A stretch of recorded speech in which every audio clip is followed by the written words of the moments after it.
are you willing to have the world think that you're crazy if you do it? You make space for everyone else. You figure it Mm-hmm. out for everyone else. But when it comes to you, like, what are you doing so that you can get there and get to the next phase, right? You know that you're ready for a pivot because you can feel it in your body. You could be getting headaches. You could be getting migraines. You could be feeling depressed. You feel disappointed because you're not being your best self. All that means is it's time for you to grow. It's time for you to move. It's time for you to leave that environment Yeah. and go to a place that fits you where you are at that in that time. It's not comfortable. Uh-huh. If you think about it. That's such a bar, right? Yeah, it's a bar. It's But uncomfortable. comfortable is when being comfortable is uncomfortable. Yeah. Right? And so you're not comfortable. You're in something that's familiar. Yeah. When something is familiar, your mind can tell you that that's good. Welcome back to another episode of the 5-Minute Career Hack Podcast. And I'm so excited. I'm going to hop right into this one because I have none other than the illustrious, the incomparable Meredith Cesnik, who is a resume and career consultant, joining me today. Welcome, Meredith, to the 5-Minute Career Hack Podcast. Thank you. Thank you for having me. Thank you for joining. I know you've been trying to do this for a long time. So, like, no better time than now to talk about something that is, I don't know if I want to say it's a hot topic, but something that definitely, maybe since 2020, folks have been embracing more. Yes. And that's pivots. Yes. I saw you close your eyes. What do you think when Like, you hear the word pivot? Yes. I mean, when I think of pivot, I think of like a turn, a change, something new, something different, elevation. Yes. And who doesn't want elevation? So I remember early in the 5-Minute Career Hack journey, one of the things that I had learned in my research is that the average career person has about 12 pivots in their career. Oh, wow. And I was even a little bit astonished. And at the time, we were talking about how to get promoted, how to, negotiate your salary, and then how to start making a career shift. And getting there faster was embracing like that pivots are a part of it. Mm-hmm. But most times we're maybe afraid to pivot in our careers, or something keeps us in the same place. And I was sharing with you, when the first time that we were probably asked like what we want to be when we grow up, is like in kindergarten, right? And I remember saying that I wanted to be a manager of KB Toys. And so somehow I became a retail leader out of all of that. But sometimes we become married to what we originally committed to. And then that's the tape that's playing in our head about what we committed to and what we told the world, and it keeps us stuck in our current career. So for the person who's married to it, but afraid to make movement, maybe share a pivot that you've made in your career that was that life-changing moment, or just give them some advice on what they should consider when making a pivot. Yes. Well, I mean, the first thing that comes to my mind when I think of people having fear of making a pivot is that they're scared of failure. So no one wants to fail. When you're younger, you take more chances. You're not worried about what other people are thinking. You just move and flow in a way that like fills you and fuels you and makes you happy and gives you joy. It's when you get older that you start like needing acceptance and validation. You're scared to make mistakes, and then you end up keeping yourself marginalized in a certain position because you don't want people to think you're hopping around. As far as making a pivot in my career, like the first thing that comes to my mind is I was an administrative assistant, and I was working for an engineering firm, and the director said to me, "Meredith, I'm out of pistachios." I used to fill his refrigerator with his favorite sodas. I would go to Sam's and get his favorite nuts, which were pistachios. Everyone else in the organization, had free-flowing sodas and snacks in the shared space. And he was very privileged and very adamant about making sure that I kept his personal space stocked. And I just had a moment of clarity, and I said, I can do more than this. I can be more than this. No, I love that. I think that moment of clarity for you was something as simple as somebody telling you to fill up a pistachio bowl, and I think a lot of us have. Isn't that funny? It's what? like funny to even say like, Yes. but that's the moment. And so just Yes. imagine you had that moment where you felt it, but then you kept going home Yes. and tossing and turning about this thing, but still staying in the same position in the same career. Yes. And I think there's consequences to that. Consequences to the constant reflection about, I want to change careers, I'm not fulfilled. But then there's this thing that comes where it's like, well, then you start questioning yourself when you don't make movement. Yes. The longer you stay in the same place, then that's when the fear of failure comes in, and you start questioning your abilities, and you don't make the movement. How does somebody overcome that? Because we got to move from reflection to actually moving. Yes. And that's where I see, and maybe you see with your clients, where people get stuck, where they come in, it's like me going to my therapist saying, I need to do this, and how I feel, but I'm not doing anything because I'm not using my tools. How do you help people with that?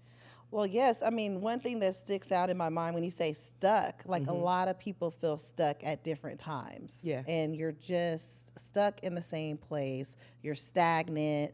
You feel frustrated. You feel overwhelmed, and you just don't know what to do. You feel like you're drowning. Yeah. And so when people get into that position, I ask them to look inward and figure out, and like, let's make a plan on where you want to go. Yeah. When you're stuck, it's because you're elevating, but you usually think like when you're stuck, it's because you're in a bad place. When you're stuck, it means you've outgrown a space, and it's time for you to pivot. It's time for you to elevate. It's time for you to do something that's in the unknown, so that you can grow and you can get closer to the person that you are truly meant to be. Right. Yeah, one of my co-founders says often that stuck is an emotion. Yes. So when you feel stuck, it's something that's going on in your mind, in your body. You're having some type of reaction that's making you, it's like fight, flight, or freeze, right? Yes. And it's making you freeze. And so, of course, I like to be in tune with what I'm feeling. I think there's a process of telling yourself the truth about how you're feeling, and the quicker you get filtered through all that stuff, then you're ready to make the move. So for somebody who's stuck in the emotions, practically, how would you guide me to come out of that emotional stuckness, so to speak, so that I can start believing that I'm ready for this next assignment? Well, yeah. So if I was meeting with you, I would talk to you and say, okay, so you're feeling stuck. You say that you're feeling stuck, but I don't think that that's the case. And I am here to help you get to that next level, right? And then I also let people know that they're not alone. Because when you feel stuck, you feel guilty. You feel like you're failing. But you don't realize that everyone feels stuck at a certain time. So just hearing that from someone that you feel has everything together kind of gives you a sense of ease and comfort. And so then I talk to you and I ask you, like, what do you enjoy doing? What do you like? What gives you joy? What makes you feel successful? And then once you share those things, then we can talk about how you can get there. Like, have there been things that you've done specifically, right? Or are there things that you envision for yourself? And then I help you map that out, and so that you can take the steps to get there. Yeah, no, you reminded me, and I'm going to pull it up because we just having conversation on this, because I think this is one thing that we don't do, because we'll stay in constant doubt. Yes. But we won't go back and gather what I think you just described as receipts. Yes. So the fear of failure, the fear of what I might not be able to do. Yes. And most times the evidence of what we can do in that next role, or what can help propel us to that pivot, it already exists. We just don't take the time to actually reflect on what that is and get it down on paper. And so I definitely agree with the, just go and say, what skills do I have that's going to help me be successful in that role? But the question that that I often hear people struggle with is like, am I ready? So you get the receipts. Yes. You're over the emotional block. What else do they need to be thinking about to say, okay, I'm ready for this pivot? Yes. Or do they even need to be ready, Meredith? Well, there's a saying is like, you gotta stay ready instead of get ready, or something like, so there's a saying that's like that. Honestly, you have to make space for yourself. You got to make space for yourself so that you can identify where you want to go Yeah. sometimes. Yeah. Like you make space for everyone else. You figure it Mm-hmm. out for everyone else. But when it comes to you, like what are you doing so that you can get there and get to the next phase, Yeah. right? And so that you're ready for a pivot because you can feel it in your body. Mm-hmm. You could be getting headaches, you could be getting migraines, you could be feeling depressed, you feel disappointed because you're not being your best self. Mm-hmm. And so it's just all that means is it's time for you to grow, it's time for you to move, it's time for you to leave that environment Yeah. and go to a place that fits you where you are at that in that time. Absolutely. I remember, I think it was my cousin when I was younger, said to me, like, when you start to feel those butterflies in your stomach, or when you feel that, when you're having that physiological reaction, like that's your signal to move. Yes. But oftentimes, we just stay because we are married to comfort. Yes. But we have to get uncomfortable to grow, is what I hear you saying. Well, I mean, actually, it's not comfortable. Uh-huh. If you think about it. That's such a bar, right? Yeah, it's a bar. It's But uncomfortable. comfortable is when being comfortable is uncomfortable. Yeah, yeah, Right? yeah. And so you're not comfortable. You're in something that's familiar. Yeah. When something is familiar, your mind can tell you that that's good. Yeah. It's just, you know what I mean? So if Yeah. you're in something, if you're familiar with being in a toxic space, if something toxic comes to you, whether it's your work environment or in a relationship or with a friendship, you can find yourself staying there. And so you have to like break out of that and pay attention to like where you are and ask yourself, okay, am I comfortable? Or am I just like repeating the things that like people say, right? And then so you have to ask yourself, is it worse to pivot or have regret that you didn't move? You know? Yeah. No, you 100% right. You seem Yeah. like you wanted to keep going though. Like, Well, no, I mean, yeah, like it's like at the end of the day, like, do you have regret? Like, Yeah. let's say you go to a funeral service, right? And you hear about a person's life. And when you are in that environment, it makes you think and reflect on your own life. And then you start to think about, like, what do I want to do? What makes me happy? What's important to me? You know? And you have a different perspective. Yeah. And so if it's like, oh, I want to travel, or I want to spend more time with my family, I want to make more money, I want to elevate in my career, I want to educate myself, you know, you begin to reflect on yourself. And then if you don't like try and make some mistakes, then like that's a terrible feeling. Yeah. Yeah. You know? Regret is not a good feeling. And I love the exercise that you just highlighted for us. Yeah. When somebody is in that moment of reflection and trying to figure out, do I want to make the move, is sit down and write your own obituary. Yes. They're not going to be quoting and reciting your resume and the pistachio bowl on your Right. on your Please your don't put that on obituary. please. That's not what they're going to be talking Yes. about. So what do you want to be known for? Yeah, I mean, I Do want a you wanna- celebration of life. Yes. Right? Yes. And so, I mean, I don't want to tie in like making a pivot to your death, but like when you do go to a service, which I did go to recently, they talk about the dash. So the dash of when you were born and the dash of when you pass. Right. And as time goes on, you don't want to have a bunch of regret that Yeah. you didn't try things, that you didn't step outside of your comfort zone, and that you didn't like do things that like really speak to your soul because you were afraid of failure or someone was going to laugh at you based on like something that has to do anything other than yourself. Yeah, yeah. No, I love that. And you also talked about earlier, like, I want to go back to it because it just popped up in my head. Thinking about things that you love to do. Yes. And so one of the things that pops up in my mind as well, because there's a lot of stuff I love to do, Yes. but also a part of making a pivot before you go running and getting all those certifications and doing all those things Yes. is, do you love to do it, and then are you good at it? Right. And then how do you prepare for being good at that thing that you love to do? Because I've made some pivots to some stuff that it wasn't even my call, and it was just something that I thought was fun and cute at the time. Yes. But there was a maturation process of me getting good at that thing so that I could, when I get to writing, okay, this is what I want to celebrate. I'm celebrating that I was successful, not that I did what I saw other people doing or just something that gave me butterflies one time.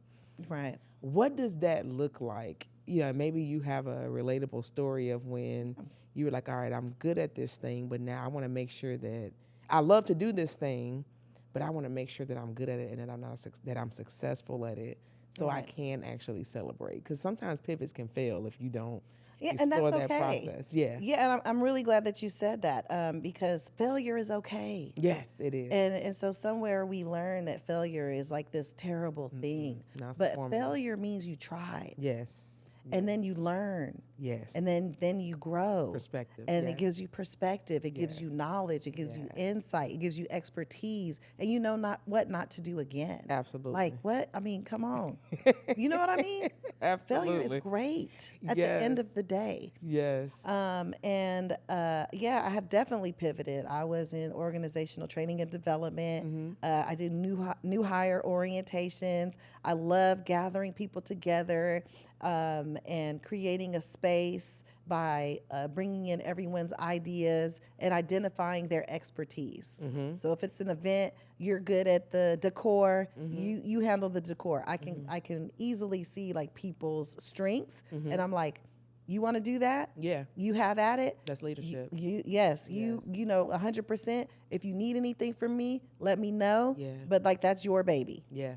You know, and I give them an opportunity to lead. So I'm like, we're all leaders in our own right.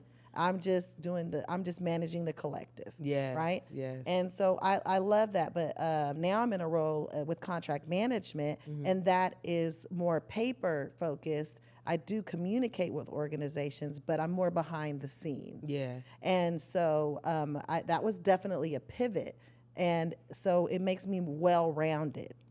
I'd rather be with people than be with paper, but having both of those things is going to take me to my next step. Yes. And that's the other thing is like for you to that. keep into perspective, when you really think about where you are in your life, everything that you've done all ends up tying together and brings you where you are. Yeah. You know what I mean? So none of it's a waste. Yeah, yeah. And I think even too, like listening to you talk about that, I think that's a beautiful story of you set with yourself long enough to say, I know I need this to get to that. So you still got the end game in mind, the long term in mind. Yes. But now you're giving yourself a new experience that's going to help you be even better at your next pivot. I love that you brought that up of like, hey, sometimes it's not exactly what I'm used to doing. Yes. But I recognize that this is going to help me get from point B to point C. There's still a value. Yes. Right? And also you can do things temporary. Like you don't have to do that for the rest of your life. Who says we're guaranteed this whole lifetime anyway? Exactly. Be in the moment. Exactly. Yeah. So it's like it's okay, you do it, and there's some things that you like about it, and when you're in that environment, you're exposed to different people and different things, and then, you know, it takes you to your next venture. Yeah, yeah. So let's just say, and I'm just, throwing kind of a hypothetical out there because there's people, and I've experienced this, I'm sure you have, so we're relating to everybody today, right? Yes. Went to that next thing, right? Yes. And then they were like, this is not what I thought it was going to be. It's not for me. I don't like this. Yes. And I no longer even see, I don't see how this is helping me get from point B to point C. Yes. What would you have me consider as I'm thinking about making maybe now the 11th pivot of my career after I tried something? How would I think about that? Well, that's a really good question. The first thing that comes to my mind is as time goes on, you know yourself and you know when something doesn't work for you. And so trust your intuition. So if you're in an environment and the management style. Like you have a micromanager, it doesn't have flexibility. You don't enjoy what you're doing. You don't feel like their values align with your values. You know, whatever the case may be that's important to you at that juncture in your life.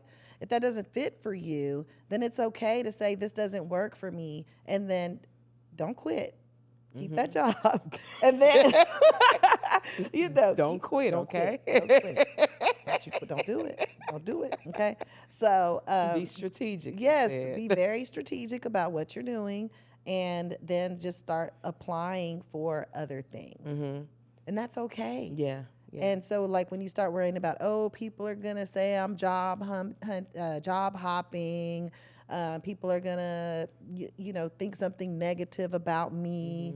Like at the end of the day, you're paying your bills. You know, you're the one spending time on that job. You're the one getting that paycheck. You're the one doing that work. It really doesn't have to do with anything outside of you. That's just like noise. That's just like white noise. Absolutely. I think the theme that I'm gathering as I'm even learning as you talk, because I'm learning a lot about me and just even your coaching style as you talk. You have said several times about being in tune with what's happening internally. Yes. Listening to your body, listening to your thoughts. And I have concluded, since in the last few minutes, the biggest challenge that we probably have with these pivots is this external comparison, external attachment to what other people think. Like that's it, like I was. It literally just hit me while you were talking. That's the answer to this. Yes. Because you could, to your point, you could make the wrong pivot. But a lot of times, the reason why we don't move is because we're thinking about what others think about what we're thinking or what we're doing. It came to me when you mentioned job hopping. Yes. Because there's a cost to that. There's a cost to your peace when you stay loyal to something externally and you don't become loyal to yourself and what you desire in your career. True. What's your thoughts on that? Because like that external comparison and being attached to what other people think, I think you just helped me solve. I think this is kind of a world peace solution right now in pivoting. But what's your thoughts on how do you detach from what other people think? Like what's maybe the process that somebody should go through of detaching? Yes. I have some thoughts on it, but I'm curious on what you think. Yes. So yes, what comes to mind to me, the first thing that comes to my mind is basically it's validation. And so validation, it comes from your youth, it comes from your childhood, it comes from your wantings and your needs.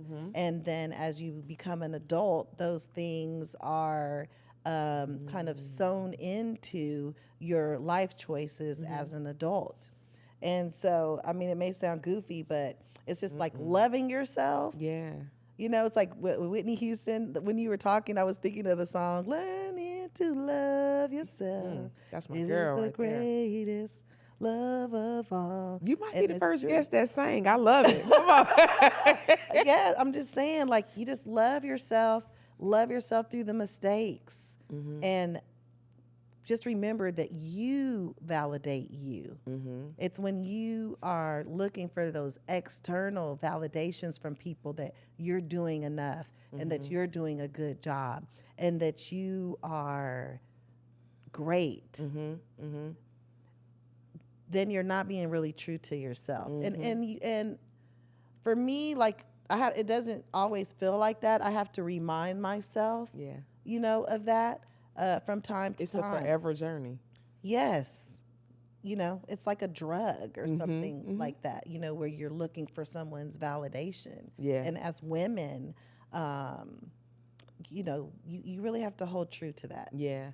Yeah. I think every time as I reflected, as you were talking, every time that I've made a move that did not fulfill me, it was because I was thinking about either my parents or what somebody externally was going to think about the move. Yes. So and it like literally every time it's always attached, and it doesn't help now with social media and as much as I love LinkedIn, sometimes LinkedIn can get you down those holes where you're comparing yourself to others. Yes. And it made me think of a distant mentor of mine. I talk a lot about Brendan Burchard. Okay. And one of the things that he challenged in one of his mastermind groups once was, when you think about that next move that you're about to make or that crazy thing that you're about to do, Mm-hmm. are you willing to have the world think that you're crazy if you do it? Mm-hmm. And if you can say that, yes, like I don't care if somebody thinks that I'm crazy because I'm about to do this, Yes. that's like your sign that you should do it.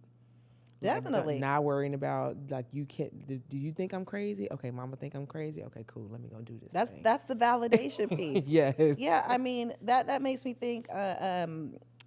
Also, for with work, you're not gonna. Your whole cup is not gonna be filled at work. Like for most people, some people, if you are doing something that's in alignment with your spirit, right? When they say when you do something that you love, you're not working. You know, you feel like you're not working. But for most of us, like your job is only a piece of the puzzle. You have other things and other interests that your job might not fill. So it's critical for you to find joy and projects that are outside of that. Yeah. Right. So like I've had fan drives before. I saw a ad for elder care where seniors were in 100-degree heat, and like that broke my heart. They had no air conditioning. They were sitting in a house with 100-degree heat.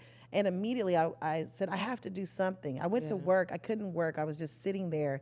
I was like, I have to do something. I have to do something. I cannot move until I figure out a solution. It was just in my spirit. Yeah. So I told my coworker, I have to do something.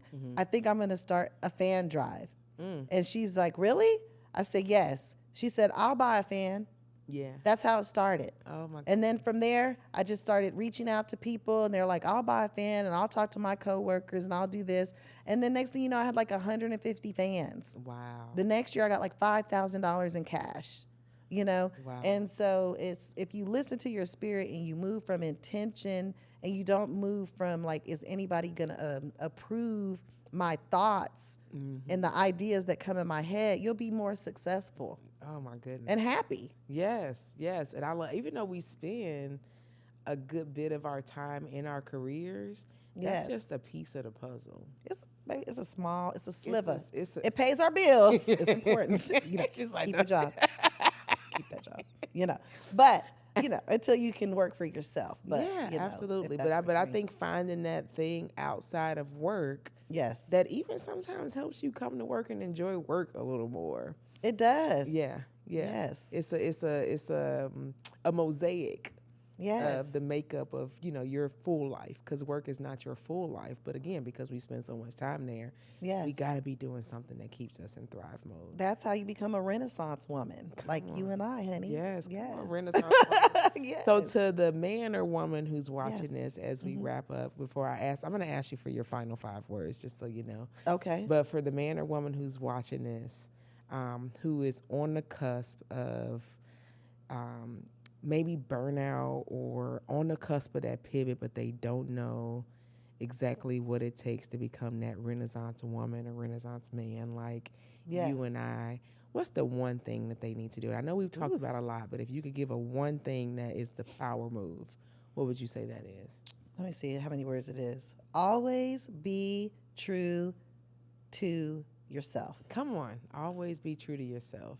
Yeah. Do that and take that internal inventory. Yes. Now, what people think and how people perceive you, we care. It matters, but we can be attached to it, and it can't keep us from being true to ourselves. I love that, Meredith. Yes. Any final words, and tell us how we find you? How do we get your consulting services? This has been an amazing episode, by the way. Like, thank you. I learned so much. I know we talked about a lot of different things, but I think that's how the human brain works anyway. And we're always like, all right, what about this? What about this? Yes. Right? And I think that we embodied that in this episode. So thank you for being here. Yes. Final words, and how do we get in touch with you to get your career consulting services? Yes, don't be afraid to make mistakes. That's what comes to my mind. Move through intention when you're making a decision. Like, ask yourself, what do I want to gain from this? What do I want to feel from this? What do I want to experience? What do I want to learn? Yeah. You know, and I think when you do that, when you are interacting with other people in a gamut or a plethora of different situations, it will give you joy and fulfillment because you're doing things because you truly want to do them, not because of other people's expectations, not because of what people want you to do, but because you want to do it. Love it. Love it. And if somebody's having that, what stuck with me too is having that pistachio bowl moment. Don't talk to me about any pistachios. For me, it's the 5 a.m. conference calls. Okay. So when I was in retail, it was the punitive 5 a.m. conference calls. That was actually the moment where I wrote a resignation letter to a place of employment because I got an invite that if I didn't do this, I was going to have to be on this 5 a.m. call. And then if it didn't work, then I was going to have to travel to corporate to be a part of a punitive meeting. Oh, no. And I was like, that was my pistachio bowl moment. Yes. I'm about to do something different. And let me go ahead and start preparing for it right now. And movement came quickly after that. So I think I love that you shared Good that. for you. That what's your pistachio bowl moment? What's your 5 a.m. conference call moment? And don't ignore the feeling that you have in your body and what you're thinking about when you identify that. Yes. Thank you so much for you're joining welcome. us. Thank you. I love you. I love you. Can't wait to have you back on the podcast. Love you big. Yes. Oh, look at us.